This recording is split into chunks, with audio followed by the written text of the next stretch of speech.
ang pagkakataon ng paglaya. Amin sa krimen, hindi naman daw niya ginawa.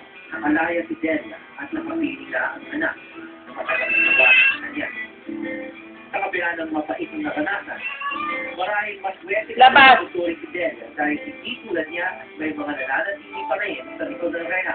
Labas! Ang katiyan, kailan makasaktan ang kalayaan ng matatanda. Becky Mon, labas! Susunod! Ano ay pinaglatong kasambahay na si Bonita Baran, tinanggihan ang alok ng plea bargain agreement ng kanyang mga among akusado.